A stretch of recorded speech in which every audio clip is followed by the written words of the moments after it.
Magluluto tayo ngayon ng kalabasa. Ito yung dahon ng kalabasa. Ayan, hihimayin natin. Kanina, mayroon na akong nahimay. Ito yung nahimay ko kanina. Ito, inanulang ko ng ano. Kaya lang hindi ko natapos. Ngayon, tatapusin natin. Ayan. Tapos, haluan natin ito ng ano, ng ito, yung malunggay. Haluan natin. Saka patula. Haluan din natin ng patula. Ayan, abangan nyo mamaya. Ngayon, ano na natin itong kuan, yung dahon. Ang pag-ano pala nito ay pipilipit, ano, tawag dito, ginaganon pala ito. Magpaturo ako dun sa ano, kung paano. Kasi hindi pa natin nasubukan magulay nito. Kaya gulayin natin. Bawat dahon na ano, pinipilipit. Tawag dyan. Para para yung mga kuan nito, yung mga parang alikabok niya matanggal. Hindi naman siya matanggal, pero ano siya, nandun pa rin siya, pero parang mawawala siya pagka ano. Tapos itong kuan ho, tangkay, pwede pala itong gulayin. Ano lang natin to, hihimayin. Ayun tawag dito, tatanggalan ng ano, parang gabi. Yung tinatanggal ng balat. May balat din pala ito. So, ngayon pa lang ako magluluto nito. At hindi ko alam kung masarap ba. Pero marami namang nagluluto nito. Tiningnan ko lang sa YouTube na maraming nagluluto nito. Ang nakakain ako nito, bulaklak. Pero ito, hindi ko pa nasubukan kung masarap. Pero yung dahon nito, nung araw, nakakain na kami nito. Yung binabalot sa dilis. Sarap siya. Ganun ang ginagawa namin nun. Pero ngayon, ito purong gulay. Gagawin natin. Na may halong ano, patula, saka itong ano, tawag dito, malunggay. Alam niyo ba kung magkano ang halaga nito? Ito yung bawat balot nito. Ganito karami. 5 real. Ngayon, ano ko sa inyo kung magkano yung 5 real na yun. 5 real ang ganito. So, nakadalawa akong ganito. Tapos, itong malunggay. So, 5 real din ito. Ito, 5 real din. Mamaya, total natin kung magkano ba yung 5 real na yan sa piso. Tapos, ito, yung dahon daw ng ano to, ng sitaw. Pinakain din pala yung dahon ng sitaw. Ito, dahon ng sitaw. Nakita ko lang doon sa ano eh. Kala ko kangkong. Tapos ito, alam na natin, patula. Iba yung patula dito. Kaya mo yun, parang, kung ano, para siyang bunga ng bundok. Sa bundok ang makikita na parang hindi kinakain. Pero ito yung itsura ng patula dito. Yan. Ayan. Yan, tinutal natin yung ano, 5 real, 75 pesos. Yung isang ganito, 75 pesos. So yung malunggay na binili ko kanina, 75 pesos. Doon sa amin, yung ganito, kinukuha lang sa kapitbahay. Pagagalitan ka pa, sasabihin sa'yo, kunti lang kinuha mo. Nandito, 75. Yan, ituloy natin yung ano natin. Pag, ano nitong kuan. So, ganito lang yung ano. Mamaya, himayin ko rin yung ano. Yung malunggay. So, ngayon, Para akong nakasimangot pag ano, dahil malabo na yung mata ko. Yung epekto ng ano, sugar ko. Yung pala yung ano ng ano, kaya mag-focus ako ngayon sa gulay lang, yung kakainin ko. Diet muna. So, kung nung nandyan ako sa Pilipinas, malinaw pa yung paningin ko sa tao, yung malapitan. Ngayon, blurred na yung paningin ko. Kahit harap ko yung tao, blurred na. Hindi ko masyado yung hindi na yung ano yung kanya. Malabo siya. Malabo. Ano yung blurred? Malabo. Para bang may yung bagong gising, para bagong gising na hindi ka kagad nakakakita ng ano. Ganun yung pakiramdam ko. Ayun. Kaya magulay-gulay muna. Dahil diet. Kung ano, para bumaba yung sugar. Ngayon, itong tangkay na to, ano rin natin, yung tanggalin din natin ang ano, parang gabi.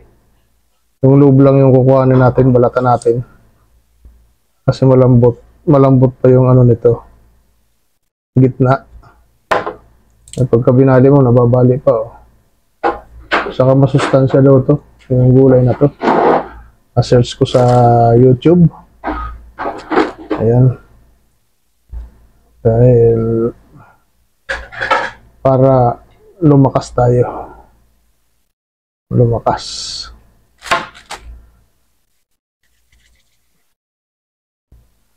Mamaya ito namang anong himayin ko. Iisa-isahin ko ito. Isang piraso. Mga ilang oras kaya ako matatapos no. Ito na malunggay yung ano natin. Himayin. Isasama natin dyan sa daon ng kalabasa. Madali lang himayin to.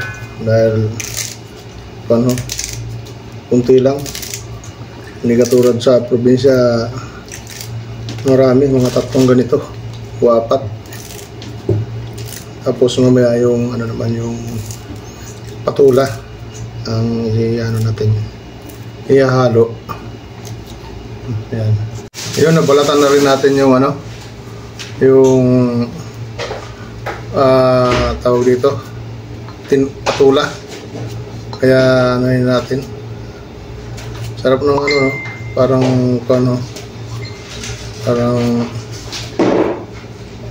ano siya, malambot. Masarap siguro to. Pero itong patula na to, manamis-namis to kaysa sa patula sa atin. Kakaiba. Kita mo, walang buto. Oh. Yan na,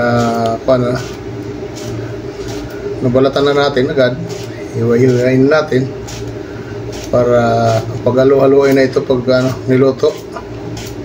Tapos samahan pa natin ng sitaw. Sobrang dami na nito. Pero pagka naluto ito, kunti lang to. Kasi yung dahon ano yan mag-ano pa naman yan, iimpis pa yan Baka matira dito yung patula lang.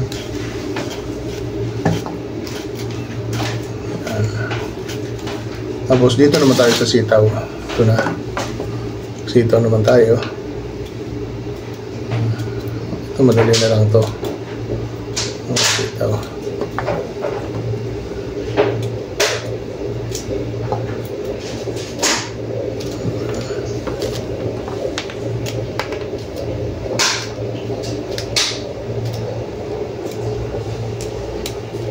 Yan, abangan nyo mamaya at lulutuin ko na.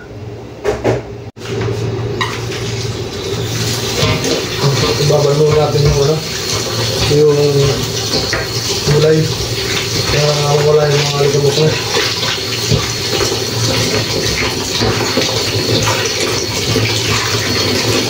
Dalawa yung nilagyan natin. Diyan na muna. Babagyan muna.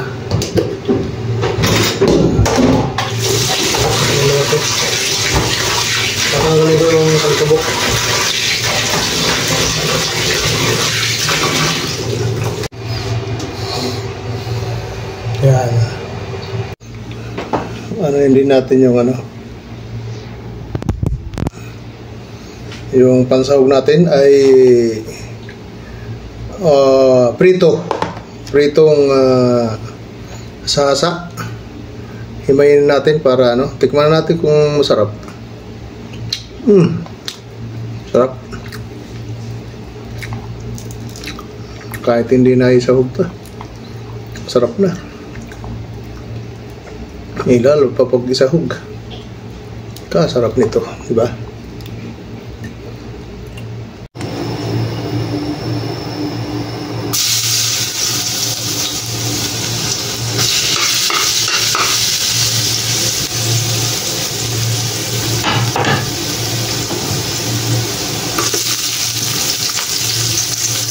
Ilagay natin yung tungkol natin.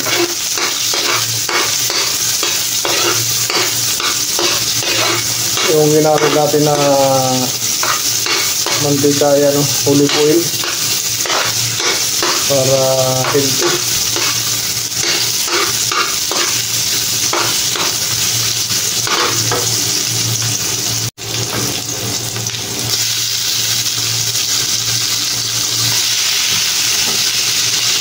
Lagyan natin ang kamatis para healthy din.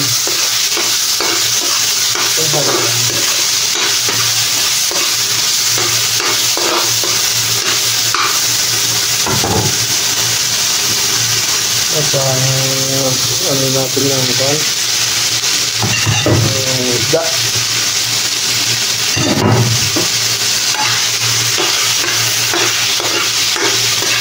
Sarap. Tawag pa lang okay na. Ito, pagka pansahog na isda, madali kasi mura lang ang isda dito na asa-asa. Yung 1 kilo lang, 4 real. 1 kilo na siya. So natin ilagay yung bagoong. Sabaw lang bagoong dito, wala yung walang laman. Yan yung pampaalat natin, bagoong.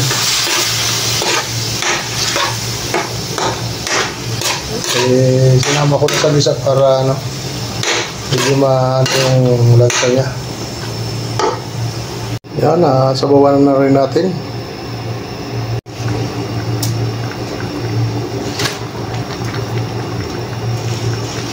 Lagyan natin yung gulay. Inano natin kanina.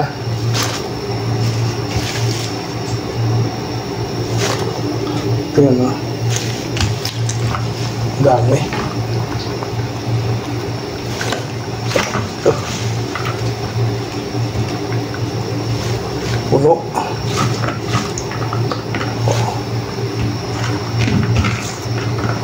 Ang dami pala nito.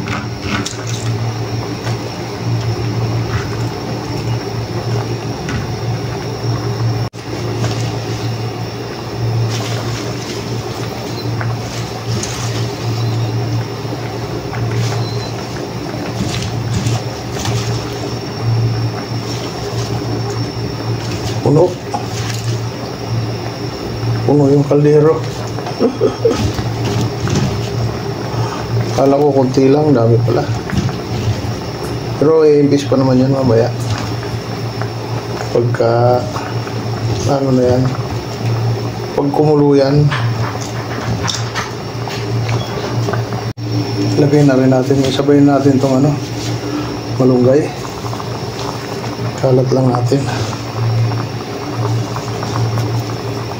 Mamaya tatakpan natin yan para ayan, para pumulo ng maayos.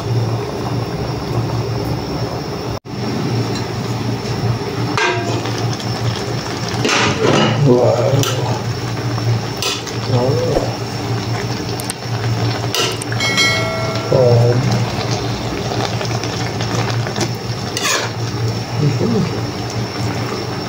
Sarap dito.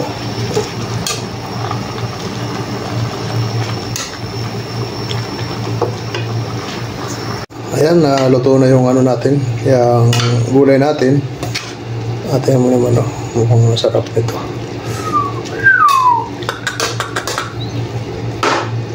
Ano? Tawag nito sa Ilonggo laswa. Sa Ilocano ay tawag nito sa Ilocano. Yun ang hindi ko alam kung ano tawag nito. Bulang lang. Yan, tikman natin yung ano, niluto natin yung yung gulay. Kung masarap. Masarap nga. Mainit pa. Kung masarap to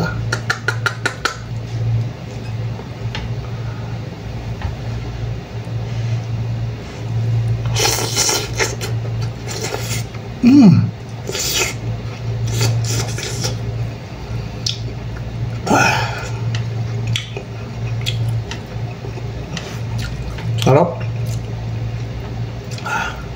Tama-tama lang yung alat niya.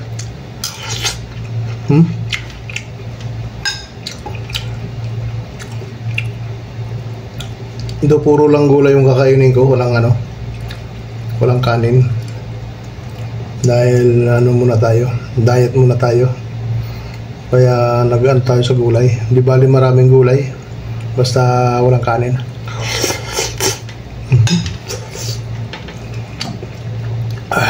Sarap. Masarap pala yung ano, dahon ng kalabasa.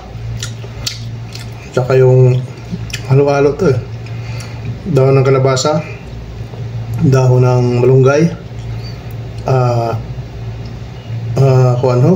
okra, sitaw, tapos patula. 5 klase na gulay na pinagsama-sama natin.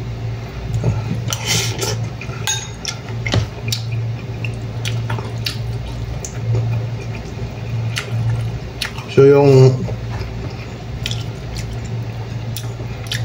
itong dahon na itong ng kalabasa, 10 real times 75 ang isa, 150 dalawa, plus yung malunggay natin na 75 din, 200 plus na, no?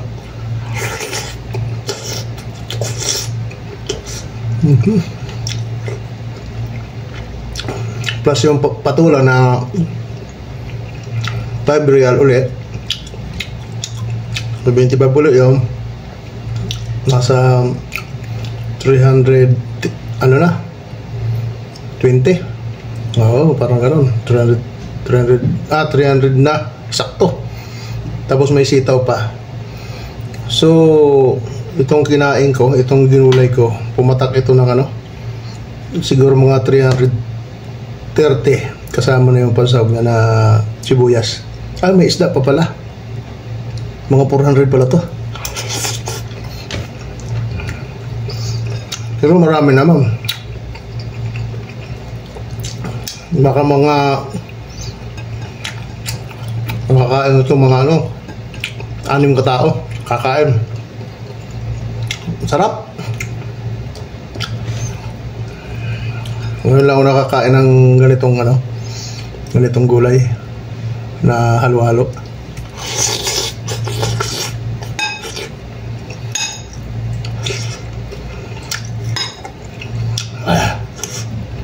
Mainit na. Wala palang sili to. Siguro kung may sili to na yung pansigang baka mas masarap. Wala.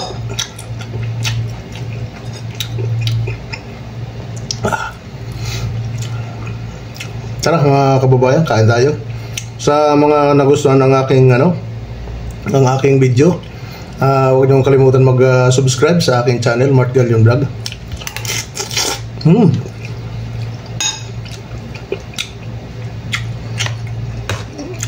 Ito mayroon tayong karne na ito yung pinakakanin ko.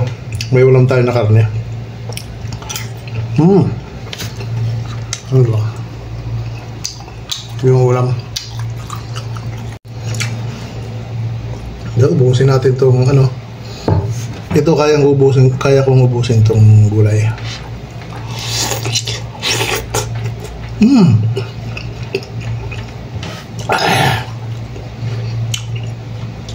Super! Super sa sarap.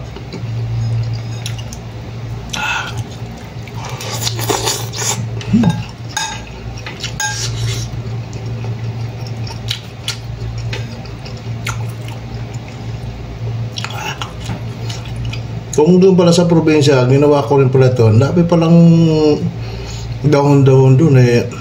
Pwede pala pagsamasamahin. Sipin mo, talbos ng yung dahon ng sitaw, pwede pa ng ano, gulayin. Dito ko lang na ano yan.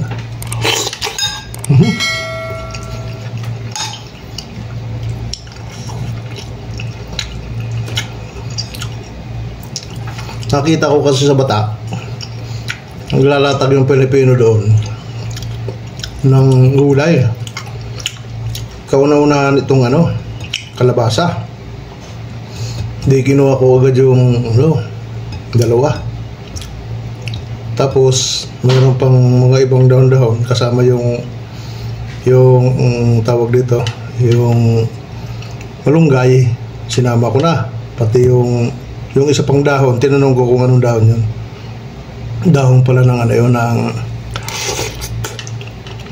sitaw. Ka-interest ako na gulayan.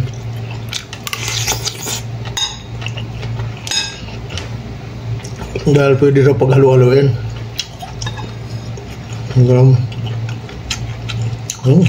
Harap.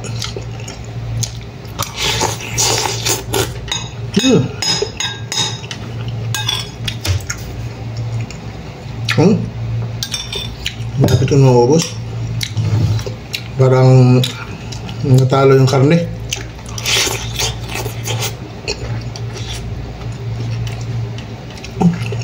Natalo yung minudo.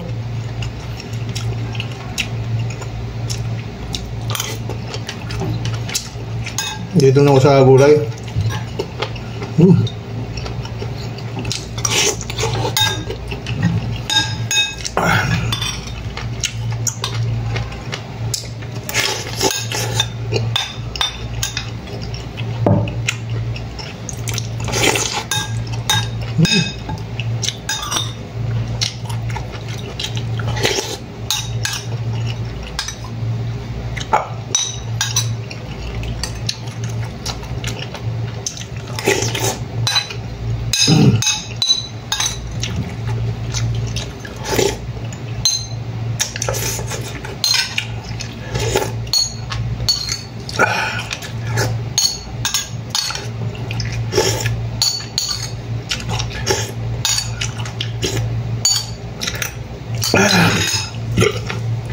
Walang tapon. Super! Yan.